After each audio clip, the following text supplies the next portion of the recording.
One of the most interesting, exciting, and fast-changing fields in modern astronomy research today is the study of extrasolar planets.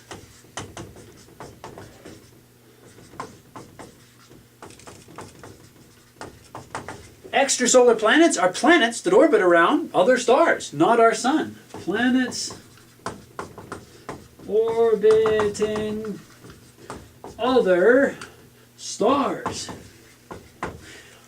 It's kind of surprising, but it's really only very recently that we've been able to find these things, to detect them, to measure them, to study planets orbiting around other stars. Now, for hundreds of years, astronomers have expected that other stars had planets just like our star. Our sun has planets because, okay, they study our sun, they measure its mass, and they find, hey, there are billions of other stars with exactly the same mass as the sun, and the same chemical composition, and the same temperature, and they appear to be identical to our sun in every way. So it's like, well, if our sun has planets, they probably have planets too. So, shoot, going back to the 1600s, there were astronomers who expected that extrasolar planets, planets orbiting around other stars, would be common. But it's really, really mind-bendingly hard to find them because stars are bright, planets are not. It's really that simple. The sun shines and gives off its own light because it's fantastically hot. The light from the Earth is only, given off because it's reflected from the sun. So as a result, ballpark, the Earth is only 1/1,000,000th as bright as the sun. The sun gives off like 1,000,000 times more light energy than the Earth does. And of course the Earth is right next to the sun too. So the problem of trying to find, to detect, to measure a planet orbiting around another star has been compared to the problem of trying to see a mosquito perched on the edge of a spotlight from a distance of 5,000 miles away. I mean, this is an amazingly, amazingly, colossally difficult problem to do. So seeing a planet around another, so seeing a planet orbiting another star, this is what we would call direct detection. Direct detection. And it's currently beyond the realm of present-day technology, at least to find an Earth-like planet orbiting around a Sun-like star. There are a few very rare cases where a very faint star and a really huge planet, and you can do some games with that. And there are some cases where we actually can, but nothing like an Earth-like planet or even a Jupiter-sized planet orbiting around a Sun-like star. So direct detection is really, really fantastically hard. There are a few oddball cases where the star is really faint and the planet's huge. We can do that. But in general, that is just fantastically hard. And so throughout all the history of astronomy, astronomers expected that, well, our sun has 8 planets. Most other sun-like stars probably should have similar, but they never knew. We never knew for sure. It seemed a reasonable thing, but good grief, science is about skepticism, about not believing anything until we can actually see it and test it and verify it, And so right up until 1995, we had not found planets orbiting around other sun-like stars. And then in 1995, it was figured out. So in 1995, planets discovered orbiting sun-like stars, which really isn't that long ago. When I started college, planets had not been detected. Nobody, we were still in the it's probably likely sort of thing. And while I was in college, planets were detected orbiting around other sun-like stars. And here's how it was done. Okay, the idea is this. When the Earth goes around the sun every year, the Earth goes in a big circle around the sun because it feels the sun's gravity. We've talked about that. And, well, as it does this, Newton's third law said for every force there's an equal and opposite force on another object. The sun pulls on the Earth with its gravity. Well, the Earth pulls back on the sun with its own gravity. So, here's the sun, and the Earth goes in a big circle around the sun every year, and as a result, because the Earth pulls on the sun, now, the sun is a whole lot more massive than the Earth, but the Earth pulls on the sun too. And so as the Earth moves in a really big circle around the sun moves in a small circle, not around the Earth, but it kind of wobbles around in a small circle around here. Very tiny, very difficult to see. I mean, just absolutely the tiniest little sort of thing. But, that's because the Earth has a mass hundreds of thousands of times. So the sun has a mass hundreds of thousands of times more than the mass of the Earth. But it can be done. particularly if you're dealing with a big planet. So Jupiter orbits the sun every 12 years. And Jupiter's big. Remember, Jupiter's 318 times the mass of the Earth. So what does that mean? Well, if Jupiter and the Earth are, well, Jupiter's orbiting the sun, that means that Jupiter goes in a big circle around the sun every 12 years. And the sun goes in a small circle, not around Jupiter, but it gets pulled around in a small circle every 12 years as well. So if this is not the Earth, but this is Jupiter, now this is a little bit more of an appreciable sort of thing. It's still tiny. It is still a mind-bendingly small sort of effect.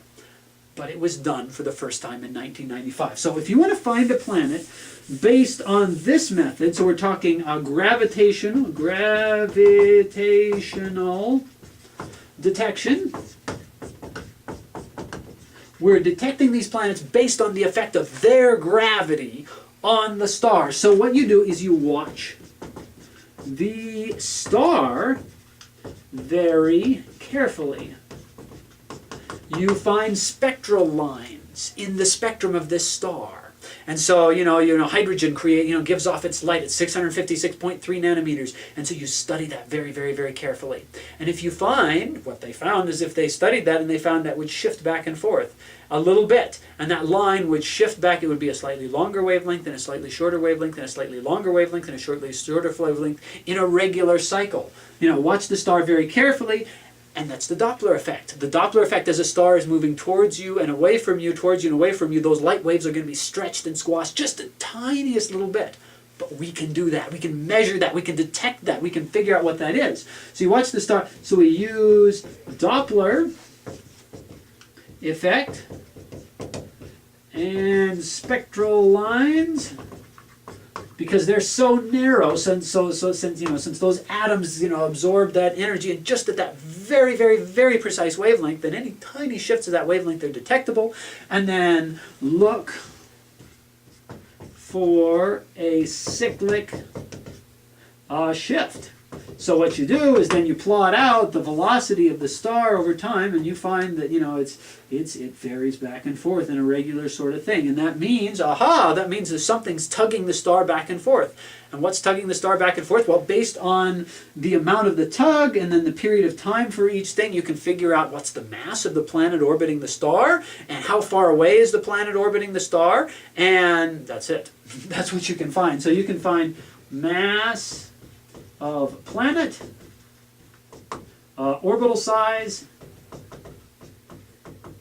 and basically that's it. But it can be done, and so people did this, and they started detecting, and they were playing with this in the early 1990s, and there was a group that successfully managed to do this, and they found there was this star up in the constellation Pegasus that was moving towards us, away from us, towards us, away from us in a regular cycle lasting a few months. And they did the math, and this is a planet-sized object at a planet-like distance. It's a planet, orbiting around this star. And then people started analyzing their data and finding all sorts of things. So that was really cool. The first one detected was very surprising, very, very, very surprising. It was found, basically, the first one found was a Jupiter-sized planet, orbiting at closer to its star than Mercury. It's closer than Mercury distance. Which was shocking. I mean, in our theory of the formation of our solar system, we expect terrestrial planets to form near the sun, where only rock metals are solid, Jovian planets to form far from the sun, where ices are solid too, so they get bigger, and then they can get hydrogen and helium, and then they get huge. And so what they found is they found a Jupiter-sized planet orbiting closer than Mercury orbits to our sun, and then they found lots of these. Found lots of examples. Now, one of the reasons they found these is because this is basically the easiest possible thing to find. Remember, the gravity varies with distance, so the closer a planet is to its star, the stronger the force of gravity that star is going to feel, and so the more that star is going to move around in a cycle, kind of following this planet. And of course, the more massive the planet, so it's always going to be easier to find Jupiter-sized planets, and it's always easier going to be to find planets orbiting close to their stars. It's just nobody expect there would be any Jupiter-sized planets orbiting really close to their stars.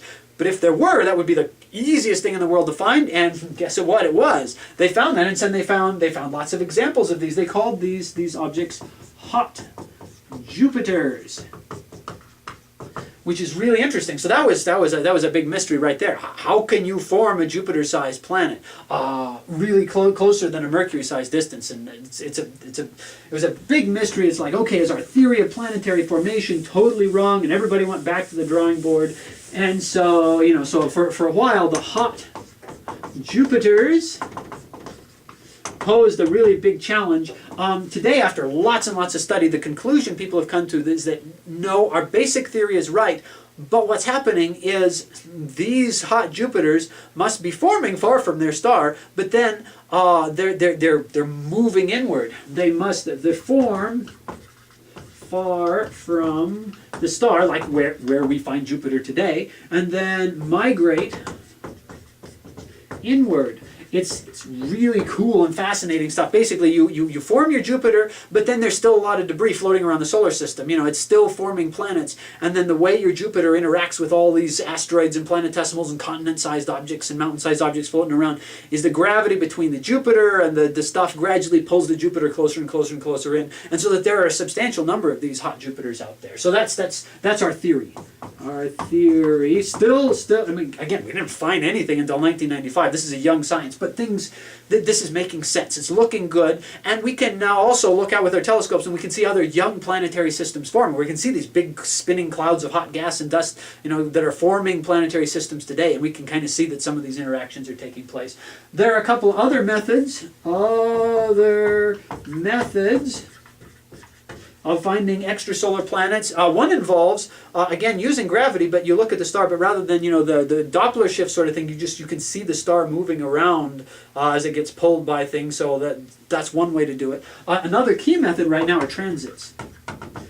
Because the Doppler effect method can only work for big Jupiter-sized planets. And personally, I want to find Earth-sized planets orbiting around sun-like stars. And so the technology we have to do that now is where, you look for a planet where it would just pass in front of its parent star from our perspective. And you can't see that, but it would block out a little bit of the star's light. About 1% or, a tiny fraction, 1/100 of a percent, a tiny fraction of the star's light would be blocked. And so the star would get a little bit less bright, and then it would go back, and then it would get a little bit less bright, and then it would go, and this would happen in a regular cycle. You can have sunspots and things like that, but this would happen regularly again and again and again. So right now, this method has been used. These other methods have been used. We have found hundreds and hundreds of planets orbiting around, of extrasolar planets orbiting around other stars. Go on Wikipedia and look up extrasolar planets for the current number, whatever it is. It's constantly going up over time.